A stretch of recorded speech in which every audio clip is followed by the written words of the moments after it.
A very good morning to all students. This is online teaching video number 34, class 9th, subject is geography, lesson first.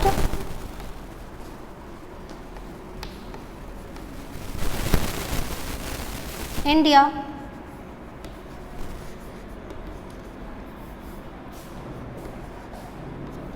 Its size and location.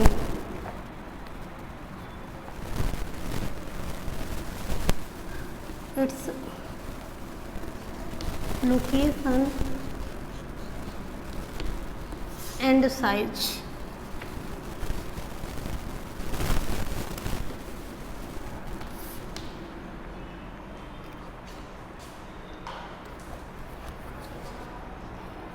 अपने previous video में हम India के location और size के बारे में हमने discuss किया था कि भारत का जो है साइज़ क्या है, ये विश्व में एरिया के अकॉर्डिंग 7वें नंबर पे आता है और जो 6 कंट्रीज हैं उनके नाम भी पढ़े थे हमने। लैटिट्यूड और लॉन्गिट्यूड लाइंस क्या होती है इसके बारे में भी डिस्कस किया। उसके आफ्टर बाउंड्रीज, इंडिया जो है वो किन किन देशों के साथ में अपनी बाउंड्रीज को शेयर करता है, हमारी नेबरिंग कंट्रीज कौन सी हैं। आफ्टर दैट इंडिया की कोस्ट लाइन कितनी है, समुद्र तट का जो इलाका है वो भारत का कितना है।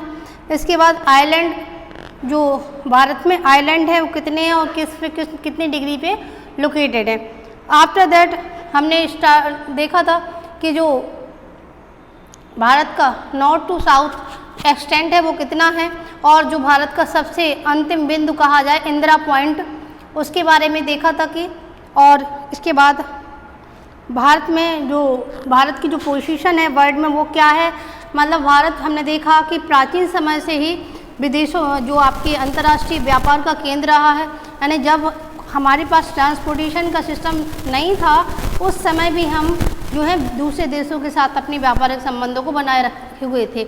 इसके बाद हमने कुछ पासेस के बारे में भी डिस्कस किया था और जो वेरी इंपॉर्टेंट है कि जोजिला कहाँ पे है, जम्मू एंड कश्मीर में है, सिपिकल्ला हिमाचल प्रदेश में है, उसके आफ्टर नाथुला सिक्किम में है।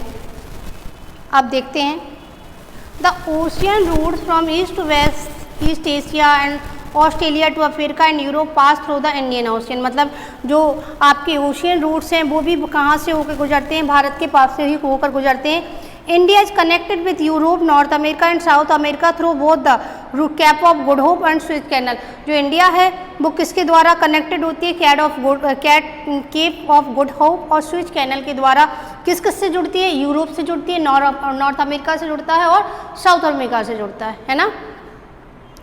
India can also reach Canada and the USA through the Strait of Malacca after crossing the Pacific Ocean।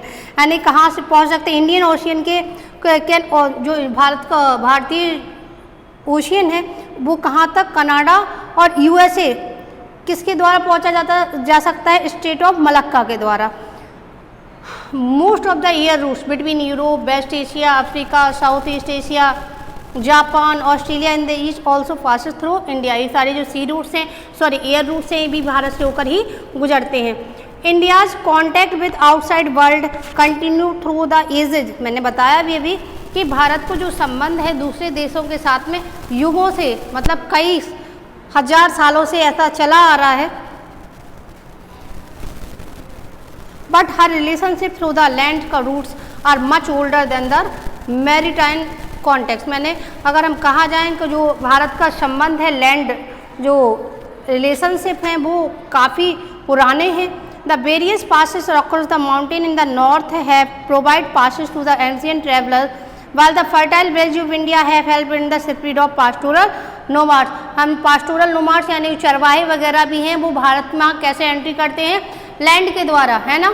ऊंचे ऊंचे पहाड़ों को पार करते हैं। नोमाड्स क्या होते हैं, नोमाड्स वो होते हैं जो हमेशा घूमते फिरते रहते हैं, उनका साइकिलिंग चलती रहती है। सर्दियाँ यहाँ पे स्पेंड की, गर्मियाँ कहीं और स्पेंड करेंगे, बरसात का सीज़न कहीं और स्पेंड करेंगे, तो ये नोमाड्स होते हैं जो अपना जीवन घूम फिर के जो है बिताते हैं।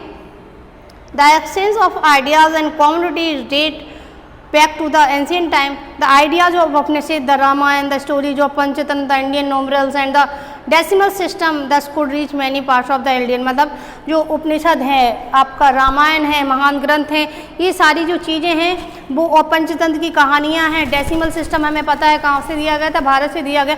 ये सब कैसे पहुँचा, जब हमारे कांटेक्ट दूसरे देशों के साथ हुए तो ये पूरे विश्व में ये सारी जानकारी पहुंची। The spices muslin and other merchandise they are taken from India to different country. क्या क्या सॉरी मुस्लिम नहीं, तो स्पाइसेस हैं जो हैं वो भारत से, मैंने बताया था भारत से सबसे ज़्यादा क्या जाता है यहाँ से, स्पाइसेस जो हैं भारत से सबसे ज़्यादा एक देश से दूसरे देश पहुँचती हैं। On the other hand the influence of Greece sculpture and architecture style of dome and minded from West Asia can be seen different of part of country. मतलब जो कलाएँ हैं, मूर्ति कला हुई, आपकी पेंटिंग हुई, ये सब चीज़ें कहाँ पहुँचते हैं, यानी एक देश से, जो हमने पढ़ा होगा प्रीवियस क्लासेस में कि यहाँ बहुत सारे विदेशी यात्री जो हैं भारत आए, घूमे, उन्होंने भारत की कला को देखा, संस्कृति को देखा। जब वो यहाँ से गए तो क्या लेके गए, सारी चीज़ें अपने साथ में लेके गए और दुनिया को बताया कि जो इंडिया का कल्चर है वो कितना रिच है।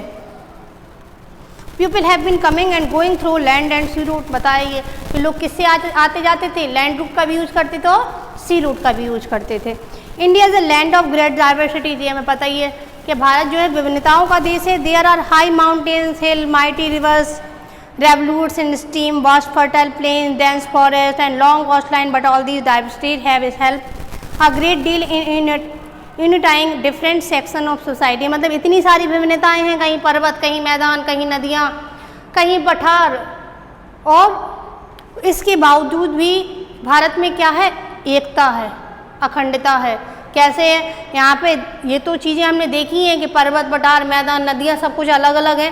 उसके अलावा भी लोगों की जाति अलग है, धर्म अलग है, कल्चर अलग है, फिर भी लोगों में क्या मिलती है, देखने को एकता मिलती है। जब भारत का नाम लिया जाता है तो लोग भारत माता के नाम पर सभी लोग इकट्ठे हो जाते, यानी कोई ये नहीं देखता कि हम हिंदू हैं, हम मुस्लिम हैं, और कोई कहता हम सिख, कोई ईसाई, सब क्या हो जाते, एक होते, एक पहचान निकल के आती है कि हम क्या हैं, हम भारतीय हैं। There is a national home market which has played a significant role in uniting the country. For example, tea from Assam, wheat from Punjab, minerals from Chota Nagpur Plateau are used all over the India।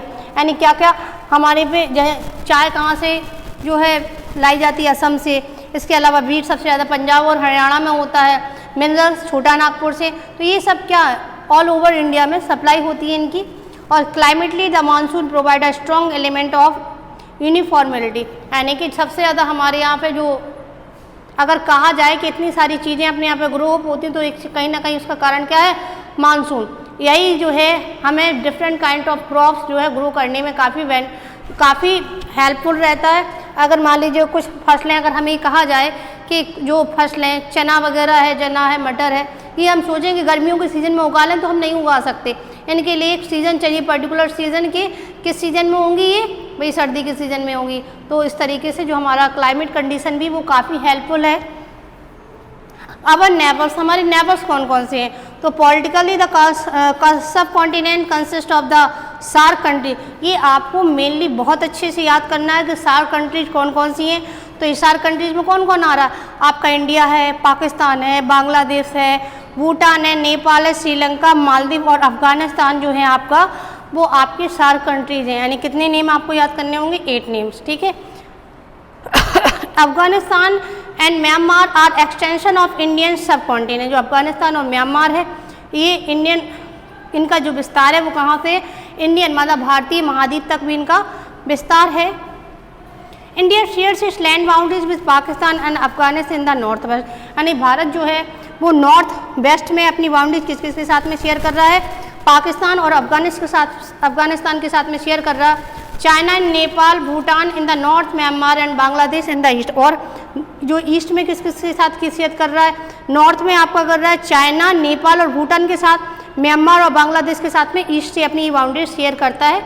अब southern neighbouring across the sea consist of 2 island countries name Sri Lanka and Maldives. यानी कि हम south में 2 island को से भी अपनी boundary share करते हैं, कौन कौन से, श्रीलंका और Maldives. Sri Lanka is separated from India by narrow channel of sea found by the Palk Strait और गल्फ ऑफ मन्नार। हमने शुरुआत में बताया था कि जो श्रीलंका है वो किसके थ्रू हमसे अलग होता है, ये होता है पाक स्टेट और गल्फ ऑफ मन्नार के द्वारा ये हमसे अलग होता है। और Maldives island are situated on the south of Lakshadweep island, और जो मालदीव है वो कहाँ पे स्टेट है, वो आपका लक्षद्वीप आइलैंड के साउथ में स्थित है। ये जरूर थोड़ा सा आपको ये जो चीज़ है ये मैपिंग के थ्रू आएगी, एक दिन आपको मैप भी समझाएंगे, क्योंकि थोड़ा सा कन्फ्यूजन क्रिएट हो रहा होगा कि नॉर्थ साउथ ईस्ट वेस्ट। तो आप जब अगर आपके पास मैप है तो मैप में आप देखिएगा ये सारे पॉइंट आपको क्लियर हो जाएंगे, और नहीं है तो एक छोटा सा मैप ले आइएगा, मैप के थ्रू आपको सारी चीज़ें क्लियर होंगी। Okay, now all these nations are independent and to some degree all are isolated from the rest of Asian land was by mountains, ocean or both.